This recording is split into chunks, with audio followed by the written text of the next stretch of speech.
Cricket గ్రౌండ్లో అందరూ కేకలు వేస్తూ ఆవేశంతో ఊగిపోతుంటే ఒక్కరు మాత్రం చెదరని చిరునవ్వుతో నిశ్శబ్దంగా తన పని తాను చేసుకుంటూ కనిపిస్తాడు.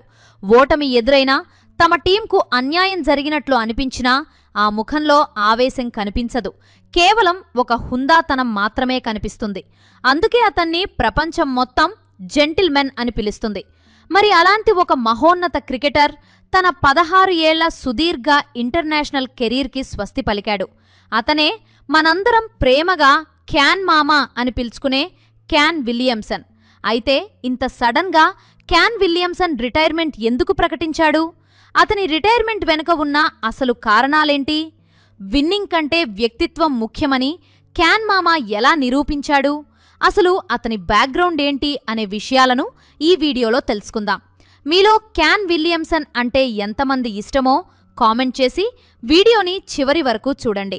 క్యాన్ విలియమ్సన్ 1990 ఆగస్టు 8న న్యూజిలాండ్లోని టౌరంగా అనే పట్టణంలో క్రికెట్ నేపథ్యమున్న కుటుంబంలో జన్మించాడు. ఆయన తండ్రి బ్రెట్ విలియమ్సన్ క్లబ్ క్రికెట్ ఆడేవారు. అలాగే తల్లి శాండ్రా విలియమ్సన్ బాస్కెట్బాల్ క్రీడాకారిణి. క్యాన్కు ఒక కవల సోదరుడు లోగాన్ మరియు ముగ్గురు అక్కలు అన్నా, సోఫీ మరియు కైలీ ఉన్నారు. విలియమ్సన్ చిన్నతనం నుండే క్రమశిక్షణ గల విద్యార్థిగా పేరు తెచ్చుకున్నాడు. తన పాఠశాల టౌరంగా బాయ్స్ కాలేజీలో హెడ్ బాయ్గా కూడా పనిచేశాడు. క్రికెట్ పట్ల అతనికున్న మక్కువ ఎంతటిదంటే కేవలం 18 నెలల వయసులోనే బాస్కెట్బాల్లో ఖచ్చితమైన యాక్షన్తో నెట్లో వేసేవాడు.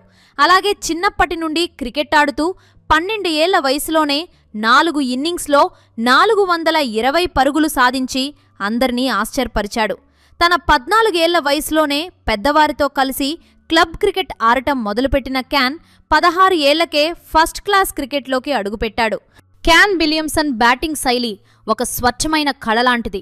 నేటి కాలంలో క్రికెటర్లు కేవలం బలం మీద ఆధారపడి భారీ షాట్లు ఆడుతుంటే విలియమ్సన్ మాత్రం టైమింగ్ మరియు ప్లేస్మెంట్ అనే 2 సూత్రాల మీద తన ఆటను నిర్మించుకున్నాడు.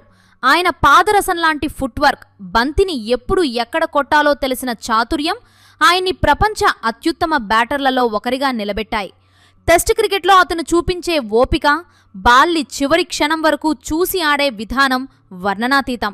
విలియమ్సన్ తన మానసిక దృఢత్వం గురించి మాట్లాడుతూ బ్యాటింగ్ అనేది ఒక జెన్ లాంటిదని, గ్రౌండ్లో ప్రశాంతంగా ఉండటమే విజయానికి రహస్యమని నమ్ముతారు. 2010లో భారత్తో జరిగిన మ్యాచ్ ద్వారా ఇంటర్నేషనల్ క్రికెట్లోకి అడుగుపెట్టిన ఆయన తన తొలి టెస్టులోనే 131 పరుగులు సాధించి సెంచరీతో రికార్డు సృష్టించారు. విలియమ్సన్ నాయకత్వ ప్రయాణం కూడా అద్భుతంగా సాగింది. 2016లో బ్రెండన్ మెకల్లం తర్వాత న్యూజిలాండ్ కెప్టెన్గా బాధ్యతలు చేపట్టిన కేన్ జట్టు సంస్కృతినే మార్చివేశారు. ఆయన నాయకత్వంలో న్యూజిలాండ్ జట్టు ప్రపంచంలోనే అత్యంత గౌరవప్రదమైన జట్టుగా ఎదిగింది. కేన్ నాయకత్వ శైలి చాలా ప్రశాంతంగా, వ్యూహాత్మకంగా ఉంటుంది. ఆయన ఎప్పుడూ మైదానంలో అరవటం కానీ, దురుసుగా ప్రవర్తించడం కానీ చేయరు. బౌలర్లను రొటేట్ చేయడంలోనూ, ఫీల్డింగ్ సెట్ చేయడంలోనూ ఆయన చూపించే తెలివితేటలు అసాధారణమైనవి. క్రికెట్ విశ్లేషకులు విలియమ్సన్ను ఎలైట్ టాక్టీషియన్ అని పిలుస్తారు. ఎందుకంటే ఆయన ఆటను చాలా ముందుగానే అంచనా వేయగలరు. అనలిటిక్స్ కంటే కూడా మైదానంలో అప్పటికప్పుడు జరిగే మార్పులను గమనించి నిర్ణయాలు తీసుకోవటంలో ఆయన దిట్ట. క్యాన్ విలియమ్సన్ కెరీర్లో 2019 ప్రపంచకప్ ఫైనల్ అత్యంత బాధాకరమైన సందర్భం. ఆ మ్యాచ్లో ఇంగ్లాండ్తో జరిగిన హోరాహోరీ పోరులో కేవలం బౌండరీ కౌంట్ నిబంధన వల్ల న్యూజిలాండ్ ఓడిపోయింది. ప్రపంచకప్ చేజారిన ఆ క్లిష్ట సమయంలో కూడా క్యాన్ విలియమ్సన్ ప్రదర్శించిన ప్రశాంతత, ఆ చిరునవ్వు కోట్లాది మంది అభిమానుల మనసు గెలుచుకుంది. అతను ఓటమిని ఎంత హుందాగా స్వీకరించారంటే అది క్రికెట్ చరిత్రలోనే ఒక గొప్ప స్ఫూర్తిదాయకమైన చిత్రంగా మిగిలిపోయింది. ఆ టోర్నమెంట్లో 578 పరుగులు చేసిన can player of the tournament అవార్డును గెలుచుకున్నాడు. ఆ ఓటమి తర్వాత కూడా కృంగిపోకుండా తన జట్టును నడిపించి 2021లో జరిగిన మొట్టమొదటి వరల్డ్ టెస్ట్ ఛాంపియన్షిప్ ఫైనల్లో భారత్ను ఓడించి ట్రోఫీని గెలుచుకున్నారు. ఇది న్యూజిలాండ్ క్రికెట్ చరిత్రలో ఒక మైలురాయిగా నిలిచిపోతుంది.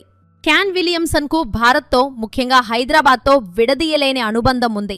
ఐపీఎల్లో సన్ రైజర్స్ హైదరాబాద్ జట్టుకు చాలా ఏళ్లపాటు కెప్టెన్గా వ్యవహరించిన క్యాన్ ఇక్కడ అభిమానుల గుండెల్లో క్యాన్ మామగా స్థానం సంపాదించుకున్నాడు. 2018 ఐపీఎల్ సీజన్లో అత్యధిక పరుగులు సాధించి ఆరెంజ్ క్యాప్ గెలవడమే కాకుండా జట్టును ఫైనల్కు తీసుకెళ్లాడు. హైదరాబాద్ ప్రేక్షకుల పట్ల ఆయన చూపించే ప్రేమాభిమానాలు ఆయన్ని మన దేశంలో అత్యంత ఇష్టపడే విదేశీ ఆటగారిగా చేశాయి. విరాట్ కోహ్లీ, స్టీవ్ స్మిత్, జో రూట్లతో కూడిన ఫ్యాబ్ ఫోర్లో విలియమ్సన్ ఒక ముఖ్యమైన సభ్యుడు. ఈ నలుగురు ఆధునిక క్రికెట్ను శాసించిన దిగ్గజాలు. విలియమ్సన్ రిటైర్మెంట్ ప్రకటించినప్పుడు విరాట్ కోహ్లీ కూడా స్పందిస్తూ విలియమ్సన్ గొప్ప వ్యక్తిత్వాన్ని కొనియాడారు. అయితే ప్రతి ప్రయాణానికి ఒక ముగింపుంటుంది. జూన్ 12, 2026న క్యాన్ విలియమ్సన్ అంతర్జాతీయ క్రికెట్కు రిటైర్మెంట్ ప్రకటించి అందర్నీ దిగ్భ్రాంతికి గురిచేశారు. న్యూజిలాండ్ తరపున అత్యధిక పరుగులు చేసిన బ్యాటర్గా, అత్యధిక సెంచరీలు సాధించిన ఆటగారిగా ఆయన చరిత్ర సృష్టించాడు. 110 టెస్టుల్లో 9,515 పరుగులు, 175 వన్డేల్లో 7,256 పరుగులు మరియు 93 T20లో 2,575 పరుగులు సాధించి ఒక లెజెండరీ కెరీర్ను ముగించాడు. ఈ రిటైర్మెంట్ వెనుక ప్రధానంగా ఆయన తన కుటుంబంతో ఎక్కువ సమయం గడపాలని కోరుకోవడం మరియు గత కొంతకాలంగా గాయాలు ఆయన్ని ఇబ్బంది పెడుతుండటం ప్రధాన కారణాలుగా కనిపిస్తున్నాయి.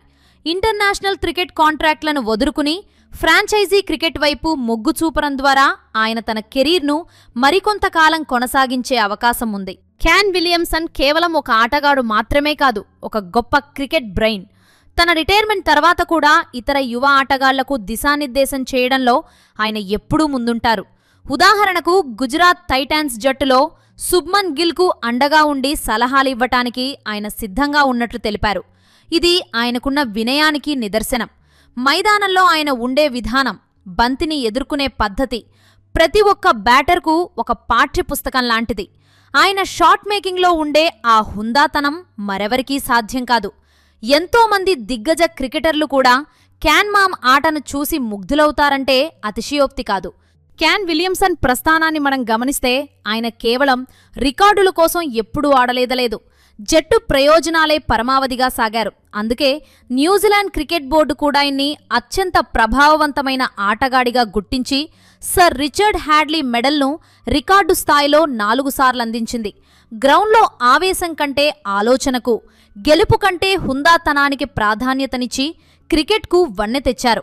ఆయన లేని లోటుటు న్యూజిలాండ్ జట్టుకు మరియు ప్రపంచ క్రికెట్కు ఎప్పటికీ తీరనిది. క్యాన్ మామ రిటైర్మెంట్ అనేది కేవలం ఒక ఆటగాడి వీడ్కోలు మాత్రమే కాదు, ఆటలోని ఒక స్వచ్ఛమైన ఆత్మ నిష్క్రమించినట్లు అనిపిస్తుంది. మొత్తంగా చూస్తే క్యాన్ విలియమ్సన్ ఒక అద్భుతమైన ఆటగాడిగానే కాకుండా అంతకంటే గొప్ప మనిషిగా క్రికెట్ ప్రపంచంపై తన ముద్ర వేశారు. ఆయన రికార్డులు రేపు ఎవరైనా చెరిపివేయవచ్చు, కానీ ఆయన చూపిన ఆ నిబ్బరం, ఆ క్రీడా స్ఫూర్తి మాత్రం ఎప్పటికీ నిలిచి ఉంటాయి. ఆయన వీడ్కోలు ప్రపంచ క్రికెట్కు ఒక పెద్ద లోటు. 16 ఏళ్లపాటు తన బ్యాటింగ్ హుందాతనంతో మనల్ని అలరించిన క్యాన్ మామకు క్రికెట్ ప్రపంచం ఎప్పటికీ రుణపడి ఉంటుంది. ఆయన చేసిన పరుగులు మన జ్ఞాపకాల్లో ఉంటే ఆయన ప్రవర్తన మన గుండెల్లో నిలిచిపోతుంది. చివరగా క్యాన్ విలియమ్సన్ జీవితం మనకొక ముఖ్యమైన విషయాన్ని నేర్పుతుంది. విజయమనేది కేవలం సంఖ్యల్లో ఉండదు, మనం ఇతరులతో ఎలా ప్రవర్తిస్తాం మరియు ఎంత నిజాయితీగా మన పని చేస్తామనే దానిలో ఉంటుంది. రికార్డుల కంటే వ్యక్తిత్వమే శాశ్వతమని ఆయన నిరూపించారు. మరి మీ కెరీర్లో లేదా జీవితంలో క్యాన్ విలియమ్సన్ లాగా ప్రశాంతంగా ఉండి ఏదైనా సాధించిన సందర్భం ఉందా? క్రికెట్ చరిత్రలో గెలుపు కంటే గొప్పగా నిలిచిన వ్యక్తిత్వాన్ని మనం మళ్ళీ ఎప్పుడు చూస్తామో అనిపిస్తుంది కదా. ఈ ఆలోచనతోనే ఈ ప్రయాణాన్ని ఇక్కడితో ముగిద్దాం. మన క్యాన్ మామకు ఒక గొప్ప ఆల్ ది బెస్ట్ చెబుతూ సెలవు తీసుకుందాం. ఇది ఫ్రెండ్స్, ఈ వీడియో మీకు నచ్చితే ఒక లైక్ చేసి ఇలాంటి మరెన్నో ఇంట్రెస్టింగ్ వీడియోస్ కోసం మా ఛానల్ని సబ్స్క్రైబ్ చేసుకోండి.